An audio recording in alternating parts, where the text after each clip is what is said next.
ಓಂ ಶ್ರೀ ಗುರುಭ್ಯೋ ನಮಃ ಹರಿ ಓಂ.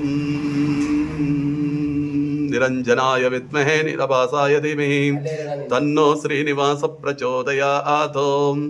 ವೀಕ್ಷಕ ಪ್ರಭುಗಳೇ, ನಾವು ನೀವೆಲ್ಲರೂ ಕೂಡ ದರ್ಶನ ಮಾಡುತ್ತಿರತಕ್ಕಂಥ ಸಾನ್ನಿಧ್ಯವೇ ಮಂಡ್ಯದ ಸಮೀಪದಲ್ಲಿರುವ ಶ್ರೀ ತಿಮ್ಮರಾಯ ಸ್ವಾಮಿಯ ಸಾನ್ನಿಧ್ಯ. ಬೇಡಿದವರಗಳನ್ನು ಶೀಘ್ರವಾಗಿ ಕರುಣಿಸುವ ಶಕ್ತಿಶಾಲಿಯುಳ್ಳ ಶ್ರೀ ತಿಮ್ಮರಾಯ ಸ್ವಾಮಿಯವರು. ಇಂದು ವಿಶೇಷವಾಗಿ ಶ್ರೀ ಕ್ಷೇತ್ರ ಗೋವಿನಕಲ್ಲ ನಮಗಿರಿ ಬೆಟ್ಟದ ಪ್ರಧಾನ ಅರ್ಚಕರಾದ ಡಾಕ್ಟರ್ ಶ್ರೀನಿವಾಸಾಚಾರ್ಯ ಹಾಗೆಯೇ ನನ್ನ ಕುಲ ಬಾಂಧವರಾದ ಪ್ರಕಾಶ್ ಮೊಮ್ಮನವರ ಸಹಕಾರದೊಂದಿಗೆ ಇಂದು ಶ್ರೀ ತಿಮ್ಮರಾಯ ಸ್ವಾಮಿಯವರಿಗೆ ಫಲಪಂಚಾಮೃತಾಭಿಷೇಕವನ್ನು ಲೋಕ ಕಲ್ಯಾಣಾರ್ಥವಾಗಿ ನೆರವೇರಿಸಲಾಯಿತು. ಈ ದರ್ಶನ ಭಾಗ್ಯ ತಮ್ಮೆಲ್ಲರಿಗೂ ಕೂಡ ಲಭಿಸಲಿ ಎಲ್ಲರೂ ಕೂಡ ಪ್ರಾರ್ಥನೆ ಮಾಡಿ. ನಿರಂಜನಾಯ ವಿದ್ಮಹೇ ನೀಲಭಾಸಾಯ ಧೀಮಹಿ ತನ್ನೋ ಶ್ರೀನಿವಾಸ ಪ್ರಚೋದಯಾತ್. ಕಲ್ಯಾಣಾದ್ಭುತ ಗಾತ್ರಾಯ ಕಾಮಿತಾರ್ಥಾಯ ಪ್ರದಾಯಿನಿ ಶ್ರೀಮದ್ ವೆಂಕಟನಿವಾಸಾಯ ಶ್ರೀನಿವಾಸಾಯ ಮಂಗಳಂ. ಜೈ ಗೋವಿನ ಕಲ್ಲು ವೀರ ಹನುಮನ್. ಹರೇ ಶ್ರೀನಿವಾಸ. ಜೈ ಶ್ರೀರಾಮ್.